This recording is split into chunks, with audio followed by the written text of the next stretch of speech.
ce cortège de la CFDT qui bouche les rues. Vous avez, comme moi, constaté que, mais pas que comme moi d'ailleurs, comme beaucoup, que la mobilisation aujourd'hui, elle est un peu moins importante que les jours précédents. Et vous avez pu entendre la presse, lire la presse, entendre à la radio, voir à la télé, ces grands commentateurs qui, enfin, tout rassurés qu'ils étaient, annonçaient une faible mobilisation aujourd'hui. D'ailleurs, le ministre, celui qui doit beaucoup à Madame Bettencourt, nous disait aussi, ouais mais j'arrive pas à prononcer son nom, nous disait aussi que ça ne servait plus à rien de manifester, la loi a été votée. Et Madame Parisot félicitant Monsieur Chérec d'avoir des trouvailles pour l'après-loi. Comme l'a fort bien dit le secrétaire général de la Confédération Force Ouvrière, même si la loi est votée, nous n'allons pas l'accepter. Alors quelle forme ça prendra? Eh bien, fort celui ou celle qui pourra nous le dire.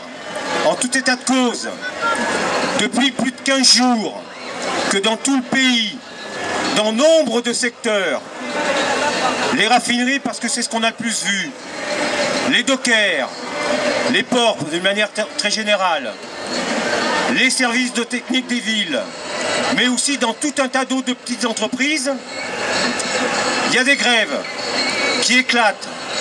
Il y a aussi les manifestations, ce qu'on voit, de plus en plus de cortèges. Encore aujourd'hui, ils nous annoncent 270 cortèges. Donc, du monde. Certes, moins, et on ne se fait pas d'illusions, moins, mais parce que la date a été bien choisie. Bien choisie par les responsables de l'intersyndicale. Les responsables de l'intersyndicale, c'est d'abord Schreck, celui qui parle tout le temps, et celui qui dit rien, Thibault. Vous avez pu constater que tout a été fait comme si le scénario avait été écrit de longue date, que tout a été fait pour tenter de casser. Dans le prologue, le préambule, du projet de loi, ils nous parlent tous, ils nous parlent d'une réforme systémique. Alors c'est pas un mot savant, hein. Réforme systémique, c'est une réforme qui bouscule tout, qui casse tout. Et puis dans la réforme systémique, ils ont intégré, et c'est dans la loi qui a été votée, ils ont intégré la caisse de retraite pour les fonctionnaires. Une demande de la CFDT. Et puis pour faire plaisir encore une fois de plus, ou plutôt pour aider à casser un peu plus facilement, les sénateurs ont adopté un autre élément de la réforme systémique, la retraite par points. Alors je ne vous la raconte pas, je vous invite à lire les tracts de FO sur la question et d'aller sur le site de la Confédération où il y a tout un petit argumentaire sur la retraite par points. Mais je vous donne juste la fin. Quand vous serez à la retraite, ça sera non pas pour les fonctionnaires calculés sur la base des 6 derniers mois, puisque c'est toute la vie que des points vont être cumulés. Et pour les salariés du privé, ce ne seront pas les 25 dernières années, ce sera toute la vie, y compris le temps de chômage, y compris les stages, etc. Donc, une retraite qui va forcément, mécaniquement, être amputée de dizaines de pourcents. Les mots d'ordre de Force Ouvrière, depuis le mois de juin, pour donner une référence, comment allez-vous? Les mots d'ordre de Force Ouvrière, depuis le mois de juin, depuis le 15 juin, depuis la grande manifestation nationale qui réunit plus de 80 000 salariés dans les rues de Paris. Depuis le 15 juin, nous disons que cette réforme, ce projet n'est ni amendable ni négociable. Propos confirmés par le gouvernement, ni amendable ni négociable, ça a été le leitmotiv des Fillon et autres amis de Madame Bettencourt depuis le mois de septembre. Le seul amendement qu'ils ont accepté, c'est la retraite par points, encore une fois de plus. Et aujourd'hui, on voudrait vous faire croire que cette loi étant votée, on va passer à autre chose. Avec les félicitations de Madame Parisot, on va passer à la négociation sur l'emploi des jeunes. Il savent ce que ça veut dire. Parce que laisser des vieux crever au boulot, c'est augmenter le chômage des jeunes.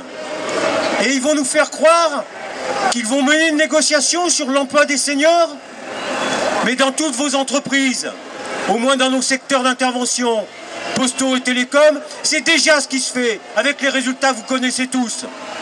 Et quand je dis les résultats que vous connaissez tous, on ne connaît rien. Il n'y a rien. Et donc ils voudraient nous faire croire que tout ça maintenant, c'est terminé.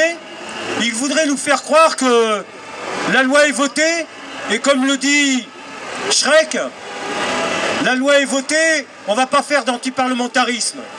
Et puis on ne va pas s'affronter au pouvoir, à la présidence de la République. Eh bien la belle affaire. Je vais vous en livrer une. Alors elle n'est pas de moi, mais je l'ai trouvée très bonne, c'est pour ça que je ne peux pas m'empêcher de m'interrompre dans mon laïus pour vous la livrer. Des camarades ont traduit CFDT. Jusqu'à maintenant, un sigle intraduisible. Ça s'appelle le Centre de formation des traîtres. Retenez-la, si vous ne la retenez pas, vous retrouverez ça sur les tracts. Alors oui, aujourd'hui, 28 octobre, nous continuons à réaffirmer cette loi est votée, elle est refusée par l'immense majorité des salariés. Encore une fois de plus, même les sondages sont là pour le dire. Elle est refusée par l'immense majorité des salariés que certains syndicats ont appelé à reprendre le travail aujourd'hui. Je veux citer les quelques raffineries où les salariés, sous la contrainte, à l'appel de la CGT, ont repris le travail aujourd'hui. Et on voudrait nous faire croire qu'il faudra encore des manifestations à 2-3 millions ou plus pour essayer de prendre le pouls des salariés. Les salariés refusent.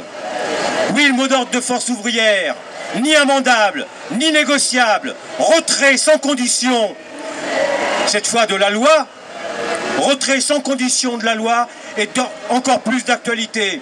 Parce que c'est aujourd'hui Force ouvrière, la seule organisation syndicale qui offre clairement l'objectif, le retrait, qui offre clairement le moyen, la grève générale jusqu'au retrait total.